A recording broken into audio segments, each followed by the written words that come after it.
দেখলাম আমাদের মুফতি আমির হামজা ভাই, উনাকে নিয়ে আজকে ফেসবুক গরম।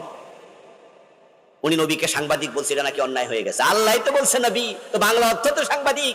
আল গল্প করেন করতে করতে করতে করতে এক পর্যায়ে আজকে সাংবাদিক সম্মেলনে সাংবাদিকদের সাক্ষাৎকার দিয়ে বলছেন নবীজি সাল্লাল্লাহু আলাইহি সাল্লাম বার্তা বাহক ছিলেন, সেই অর্থে নবীজি সাল্লাল্লাহু আলাইহি সাল্লাম সাংবাদিক ছিলেন। আচ্ছা, বেয়াদবির তো একটা স্কেল থাকা উচিত। মুফতি আমির হামজা ভাইকে নিয়ে আজকে যে সমালোচনাটা হচ্ছে, উনি নবীকে সাংবাদিক বলেছেন, এটা কি অন্যায় হয়ে গেছে, এটা অপ্রয়োজনীয় সমালোচনা। মনে রাখবেন, ভুল যেটা সেটাকে ভুল বলতে হবে, কিন্তু যেটা ভুল না এটাকে জোর করে ভুল বলে কারো গায়ে ছাতা দিলে অপবাদ হয়, এটা তার উপর অভিযোগ হবে মিথ্যা, এটা হয় কবিরা গুনাহ।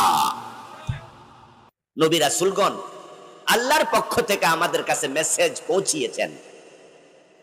মেসেজ শব্দের বাংলা অর্থ কি?